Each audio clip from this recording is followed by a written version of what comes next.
오늘 말씀은 지난주에 이어서 갈릴리 바닷가로 찾아오신 예수님과 베드로의 대화를 통해서 마음을 치유하시는 주님의 은혜에 대해서 나누려고 합니다. 지난주에는 본문 말씀 중에 내가 이 사람들보다 나를 더 사랑하느냐 하는 말씀에 초점을 맞추어서 함께 은혜를 나눴습니다. 우리가 지난주에 나눈 말씀처럼 다른 사람들보다 더 주님을 사랑하고 내가 가진 다른 것보다 더 주님을 사랑하고 선택할 수 있는 복된 성도가 되기를 주님의 이름으로 축원합니다.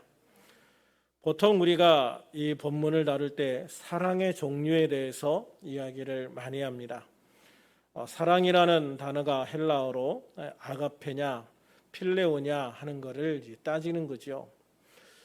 이 아가파오, 즉 아가페는 그리스도의 희생으로 이루어진 십자가의 사랑처럼 가장 고귀한 차원의 사랑을 가리키는 반면에 필레오는 인간적인 애착이나 열정 같은 일시적인 사랑을 가리킨다고 보는 것입니다. 이런 측면에서 본문을 본다면 예수님은 처음과 두 번째 아가파오라는 단어를 사용하여 내가 나를 사랑하느냐라고 물으셨고, 베드로는 시종일관 필레오라는 단어를 사용하여 자신은 하나님과 예수님과 같은 그런 사랑은 자신이 없고 자신의 뜨거운 열정으로 주님을 사랑하겠다라고 대답하는 것으로 해석이 될 수 있습니다.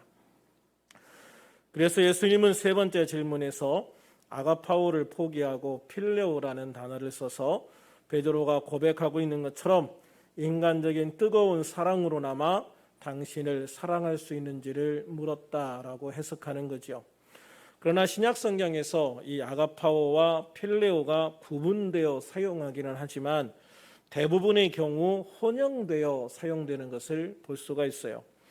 예를 들어 요한복음 3장 35절에 보면 아버지께서 아들을 사랑하사 만물을 다 그의 손에 주셨으니 라는 구절에서는 아가파오라는 단어를 사용해서 아들을 사랑하신다는 표현을 했지만 5장 20절에 가면 아버지께서 아들을 사랑하사 자기가 행하시는 것을 다 아들에게 보이셨다라고 하실 때에는 필레오라는 단어를 사용을 합니다.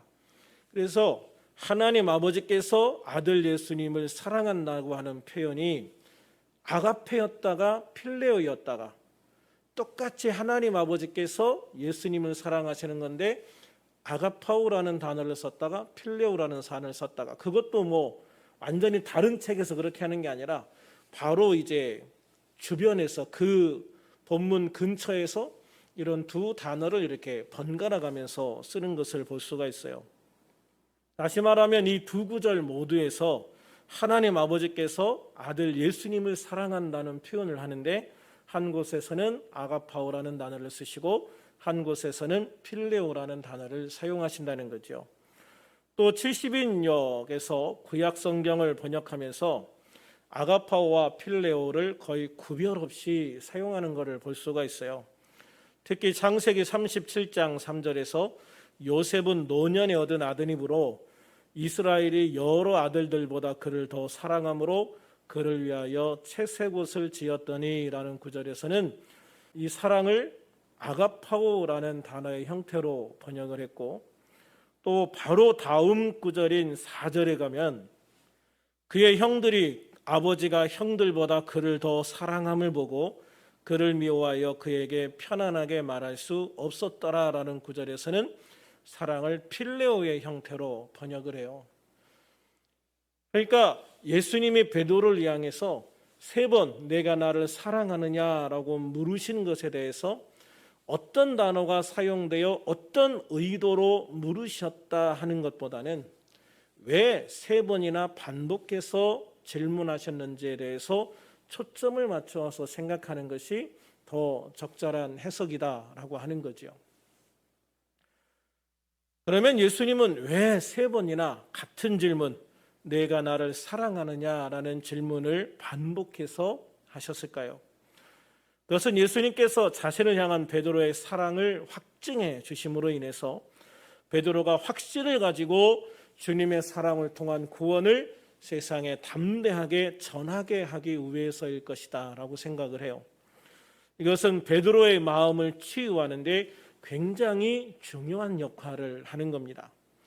베드로가 예수님을 3번 부인한 후에 예수님을 볼 때마다 예수님이 당신을 3번이나 부인한 자신을 아직도 사랑하시는가에 대한 불안한 마음을 가지고 있었던 것으로 보여요.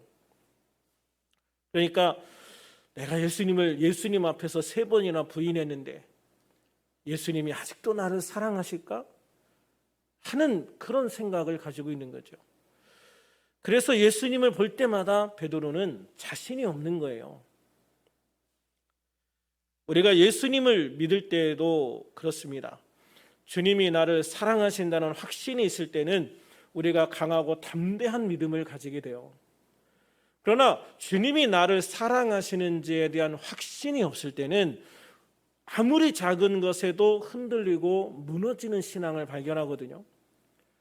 그러니까 하나님이 나를 사랑하신다는 것을 확신하는 믿음과 그렇지 못한 믿음과 사이에는 엄청난 갭이 존재한다는 거예요.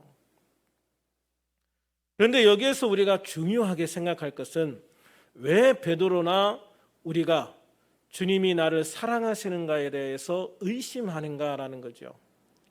왜 예수님의 사랑을 우리가 의심하게 될까?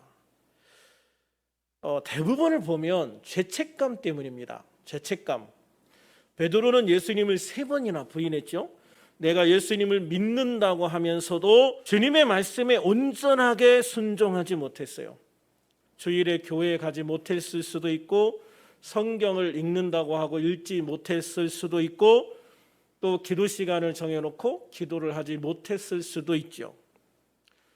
각자 다 다른 이유가 있었겠지만 우리가 주님 앞에 떳떳하지 못할 때 주님이 나를 아직도 사랑하시는지에 대한 믿음이 약해지거나 흔들리기 쉽다는 거예요. 그래서 예수님은 베드로에게 내가 나를 사랑하느냐라고 물으시는 거예요. 15절에 보면 예수님은 첫 번째 질문에서 더라는 관사를 붙여서 내가 이 사람들보다 나를 더 사랑하느냐라고 물으셨어요. 베드로는 예수님의 그 질문에 자신 있게 대답합니다. 그러하나이다. 내가 주님을 사랑하는 줄 주님께서 아시나이다. 아마도 베드로는 그건 자신 있었을 거예요. 여기 있는 누구보다도 내가 예수님을 더 사랑해. 그거는 자신 있습니다. 예수님.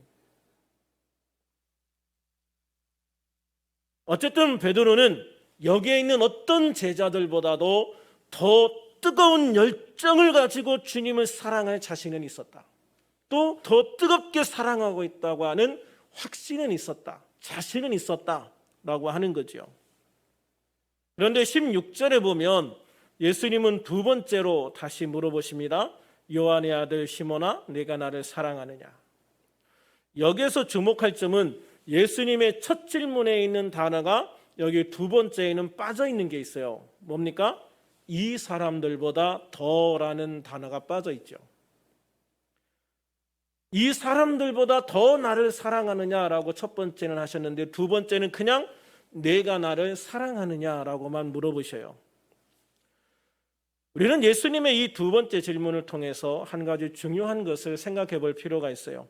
주님과의 인격적인 관계입니다. 주님은 내가 다른 사람들보다 더 예수님을 사랑하기를 원하십니다. 이것은 상대적인 겁니다. 내가 이 사람만큼만 이 사람보다만 더 주님을 사랑하면 됩니다. 그러니까 이 사람이 완전히 날라리 신자다. 그러면 내가 이 사람보다 조금 더 나으면 내가 이 사람보다 나아요라고 이야기를 할 수 있는 거예요. 그런데 이 2번째 질문은 상대적인 게 아니라 절대적인 것입니다. 너와 나와의 관계가 아니라 주님과 나와의 관계만 집중해서 한번 생각해 보자는 것이죠. 다른 사람들 다 제껴놓고 이제는 너와 나와의 관계만 한번 생각해 보자. 나를 정말 사랑하니? 주님과 내가 1대1로 만났을 때 나는 과연 주님께 부끄러움 없이 나는 당신을 사랑합니다라고 말할 수 있는가 하는 거죠. 베드로는 주님께 그렇게 할 수 있다고 대답합니다. 그러하나이다. 내가 주님을 사랑하는 줄 주께서 아시나이다 라고 대답을 하죠. 베드로는 이렇게 다른 사람들보다 더 주님을 사랑하는지, 1대1의 관계 속에서도 주님을 사랑하는지 주님의 질문을 통해 분명하게 정립하고 확신하게 되어지는 거예요. 그러니까 베드로는 이런 과정들을 통해서 주님과 나와의 관계를 다시 정립해가고 있다라고 볼 수가 있는 거예요. 그런데 17절에서 예수님은 여기에 그치지 않고 세 번째로 다시 물어보셔요. 요한의 아들 시몬아, 네가 나를 사랑하느냐? 이 세 번째 질문을 받은 베드로는 근심했다라고 표현을 합니다. 근심했다. 세 번째 질문을 받은 베드로가 왜 근심하게 됐을까요? 다른 사람들보다 더 사랑한다고 대답했고 1대1의 관계 속에서도 주님을 정말 사랑합니다라고 대답을 했는데도 다시 내가 나를 사랑하느냐라고 반복해서 물어보셨기 때문이에요. 예수님의 의도가 어쨌든 세 번이나 당신을 사랑하는지 물어보시는 그 예수님의 질문에 베드로는 굉장히 심한 압박감을 느꼈을 거예요. 이것은 베드로뿐만 아니라 우리도 마찬가지겠죠. 사람과 사람 사이의 관계에서도 계속적에서 반복적으로 물어보면 굉장히 심리적으로 압박이 되는 거예요. 너 정말이야? 진짜야? 정말이야? 정말이야? 너 자신 있어? 이렇게 계속 물어보면요, 굉장히 심리적으로 압박이 되는 거예요. 사회에서 취직 면접을 볼 때도 압박 면접이라는 게 있어요. 지원자의 약점을 강하게 공격하는 면접 방법으로 지원자의 부족한 점이나 컴플렉스 또는 스펙의 부족함 등을 집중적으로 질문을 해요. 그래서 이 지원자가 정말 정신을 못 차리도록 막 계속 몰아붙이는 그런 형태의 면접이 있거든요. 그래서 이 사람이 이렇게 스스로가 몰렸을 때, 아니면 자신이 이렇게 압박을 받을 때 어떻게 대처하는가 하는 걸 보는 거예요.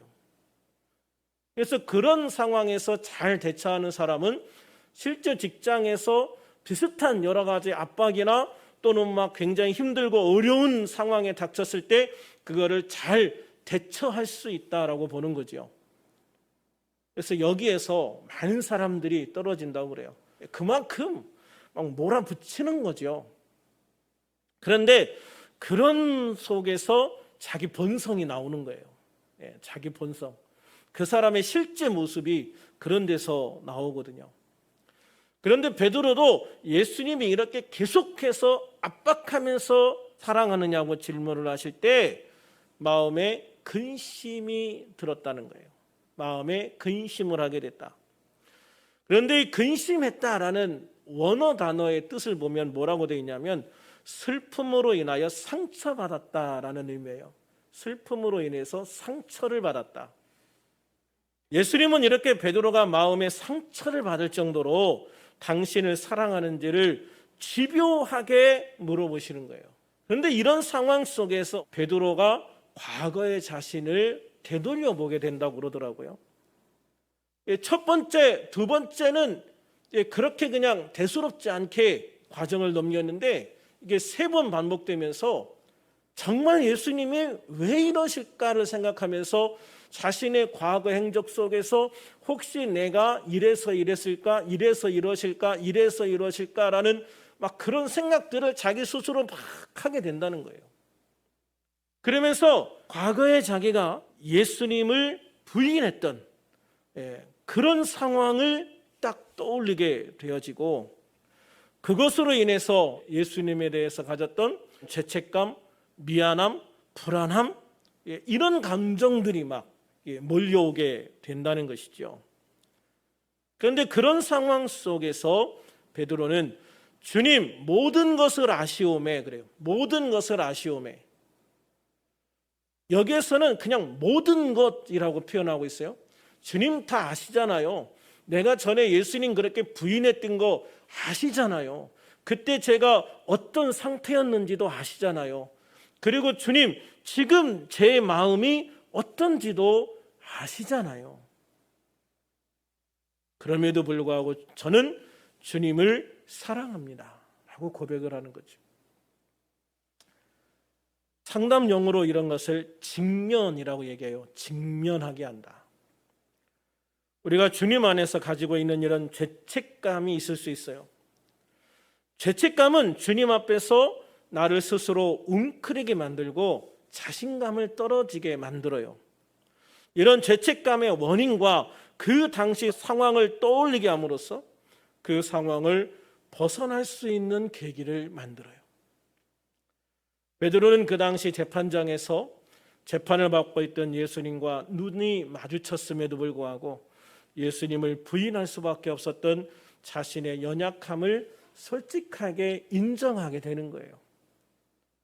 주님, 모든 것을 아시오매 내가 주님을 사랑하는 줄을 주님께서 아시나이다.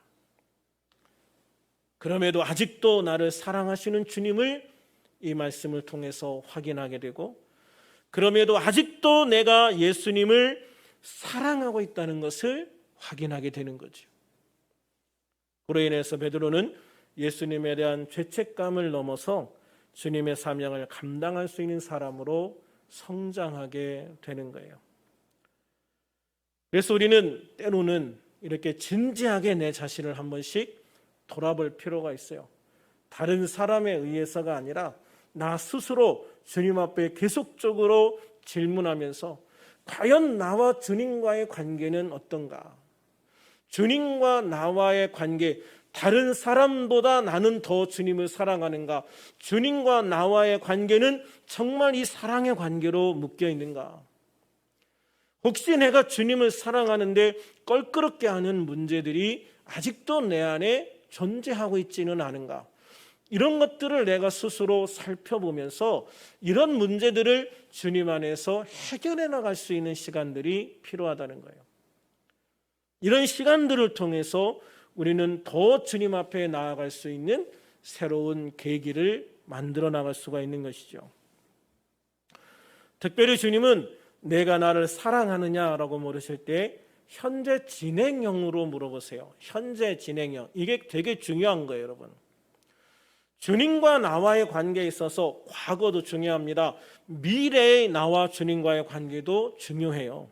그러나 가장 중요한 거는요, 현재, 지금 나와 주님과의 관계예요.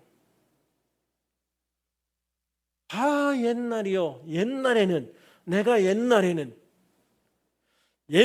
내가 기도를 얼마나 많이 했었는데, 옛날에는 내가 얼마나 능력이 있었는데, 옛날에는 내가 얼마나 봉사를 많이 했는데. 물론 과거의 그런 신앙의 모습이 주님 앞에 섰을 때 그 당시에 그것을 통해서 내가 상급을 받을 수는 있어요. 그러나 과거의 모습보다 더 중요한 것은 항상 현재 나의 모습인 거예요. 지금 내가 얼마나 기도하고 있는가? 지금 내가 얼마나 능력 있는 삶을 살고 있는가? 지금 내가 얼마나 봉사하고 있는가? 지금 내가 얼마나 열정적으로 주님을 예배하고 있는가? 지금 내가 얼마나 뜨거운 열정으로 주님과 함께 하는가? 지금, 과거가 아니라, 앞으로가 아니라 지금 나는 어떤가 하는 것을 우리는 진지하게 돌아봐야 된다는 것이죠. 그래서 고린도후서 6장 2절에서 사도 바울은 보라 지금은 은혜 받을 만한 때요, 보라 지금은 구원의 날이로다 라고 말씀해요. 그러므로 과거에는 내가 조금 부족했어도, 과거에는 내가 몇 번 실수했어도, 과거에는 내가 죄 가운데 있었어도, 과거의 부족함과 실수와 죄는 회개함으로 주님 앞에 다 내려놓고 용서받고, 지금 현재 주님 안에서 주님과 온전한 관계를 맺고 다른 사람들보다 더 주님을 사랑하고 주님과의 1:1의 관계에서도 역시 주님을 온전하게 사랑하고 주님의 은혜 안에서 주님의 사명을 감당하는 자가 되면 되는 거예요. 할렐루야. 그러므로 오늘 이 기도 시간에 주님과 나의 관계를 한번 돌아보는 그런 기도 시간이 되었으면 좋겠어요. 그러면서 혹시 마음에 걸리는 것들 있으면 다 회개하는 시간이 됐으면 좋겠습니다. 회개는 아무리 빨리 해도 늦다고 그래요. 그래서 우리가 뭔가 내 마음에 주님과의 관계 속에서 걸림돌이 있다면 가장 빠른 시간 안에 예수의 피로 회개하고 용서받는 게 중요해요. 그리고 예수님의 보혈로 내 안에 있는 모든 죄책감과 연약함을 다 씻어내야 됩니다. 그리고 성령의 권능과 능력 안에 굳건히 서는 우리들이 되어야 돼요. 아멘. 그리고 이 믿음 안에서 우리가 더 결단할 것은 결단하는 시간이 되기를 소망합니다. 특별히 기도 시간을 통해서 나를 향한 주님의 사랑을 확인하십시오. 주님을 향한 나의 사랑도 한번 확인해 보십시오. 믿음으로 담대하게 주님 주실 축복을 향해 달려가는 우리들이 될 수 있도록 주님의 그 사랑 안에서, 주님 안의 그 믿음 안에서 오늘도 담대하게 주님 앞에 부르짖고 달려가고 응답받아 하나님의 놀라운 믿음의 역사를 만들어가는 귀한 우리가 될 수 있기를 주님의 이름으로 축원합니다. 축원합니다.